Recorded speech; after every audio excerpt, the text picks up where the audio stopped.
You really don't see a lot of cameras that look like this one. The Sigma BF is a bold and brave take on what a modern camera could look like. The cold and aggressively minimalistic design with sharp edges even looks uncomfortable to hold. There's a very small number of buttons here, there's only one dial, there's no viewfinder, there's no flip screen, there's no tilt screen, there's no external storage, there's also no hot shoe, there's not even a link for an additional strap so you can put on a neck strap. And if any of those things are already making you nervous, then this might not be a camera for you. But after a few weeks of extensive use, I can tell you that you'd be surprised how the lack of these features actually transforms your day-to-day use for the better. This design is risky, and it is courageous, and it totally works.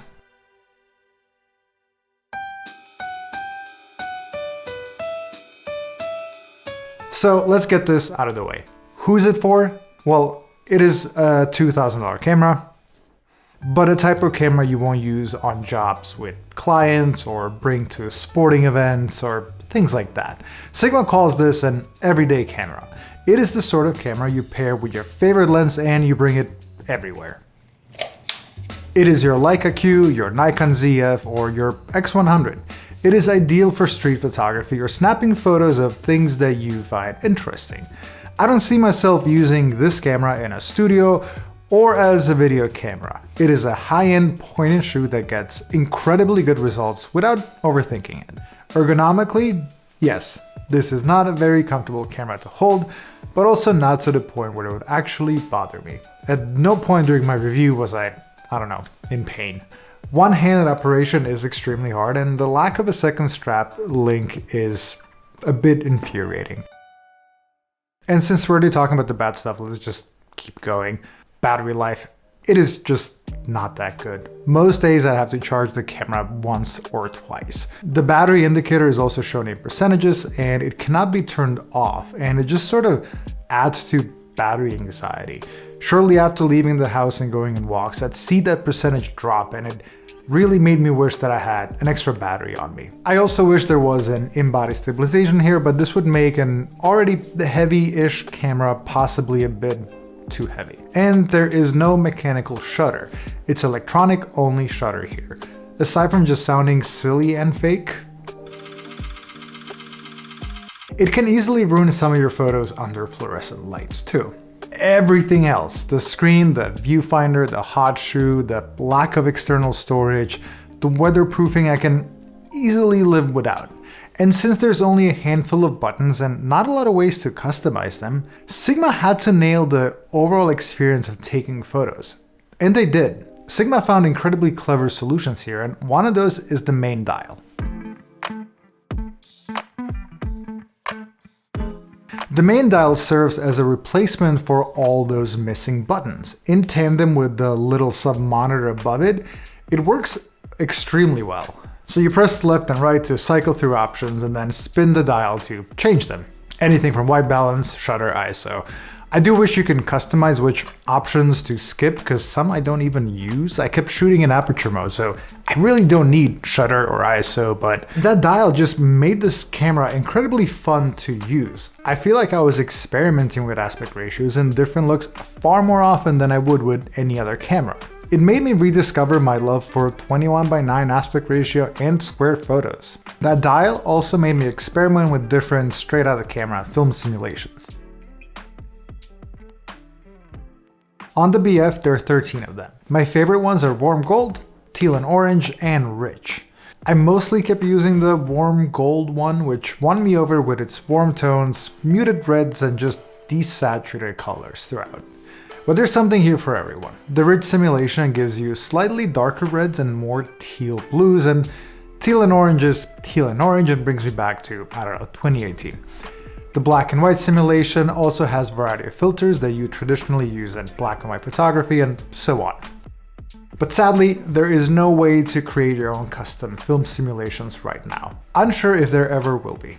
One other neat feature of this dial is that when you're pressing the shutter button halfway through, it turns into exposure compensation dial. And I just started recording video. Oops, that sound is terrible. But that way you can easily do some quick exposure changes. Super clever and genuinely useful. And you might have seen that not all buttons are actually buttons, and there are some neat little tricks that you can do. So if you're resting your finger on the playback button, it'll show your last photo taken until you lift your finger up again.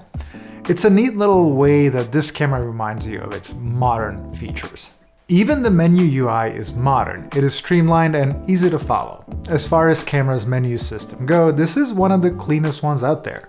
Of course, that is helped tremendously by the fact that there simply aren't that many options or customizations to do with this camera in the first place. But one of the first things you'll notice when you pick up the BF and turn it on is how incredibly fast it is. It turns on instantly, you can switch between modes pretty quickly, the sensor readout is good.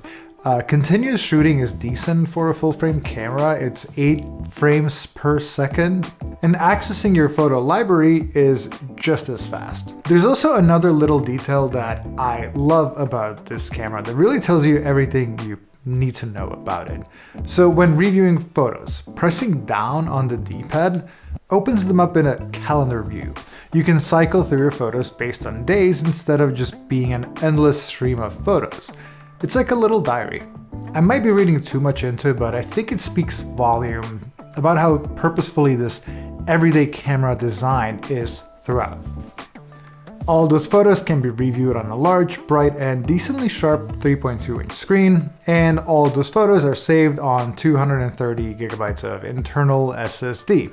There's no expandable storage option, as we said, and that got a lot of people angry. For me, not having external storage becomes a concern in a few ways.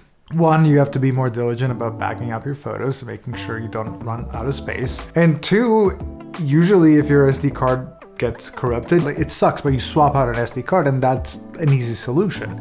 If your internal storage fails, now that is a different story, especially for a product that might not be very repairable. You could be without a camera for a long time. I would also understand this decision a little bit better if Sigma had a good smartphone app for photo transfers, but they just don't. So no app, no SD cards means you can only transfer photos with a physical cable. That's not very modern. But there are some positives to look at here as well. So one, you don't have to worry about forgetting an SD card. Two, 230 gigs is pretty decent. And three, built-in storage is what makes this camera feel extremely fast too.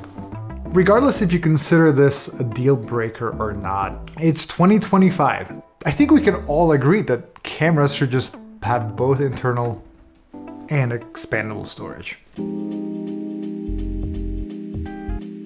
Okay, it is a little bit weird to do a camera review and only now get to talk about image quality.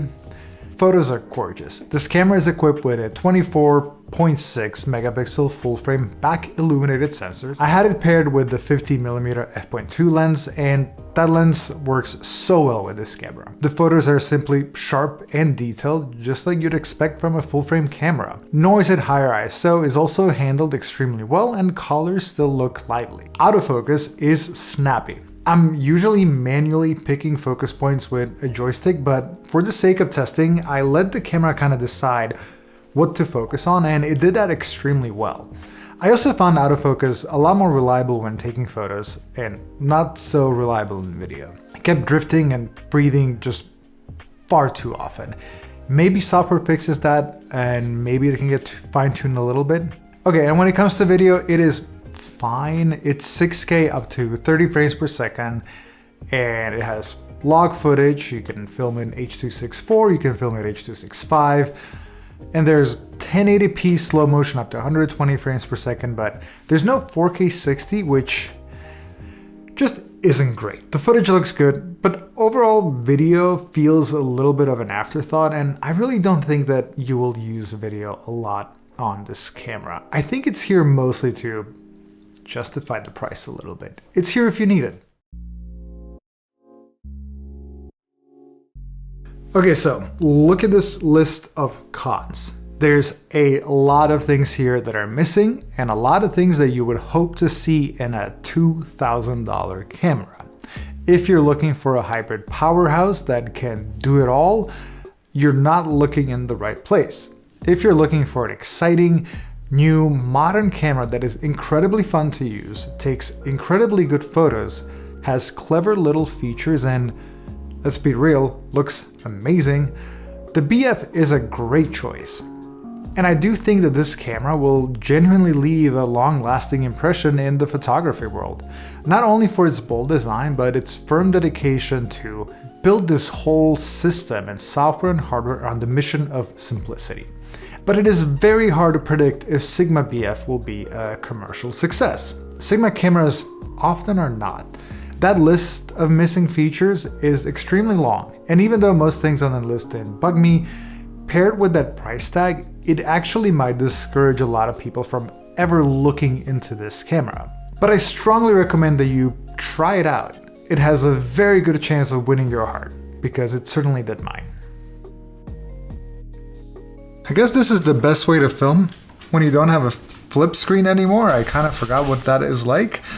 Thank you so much for watching. I really enjoyed making this video. I hope you enjoyed watching it.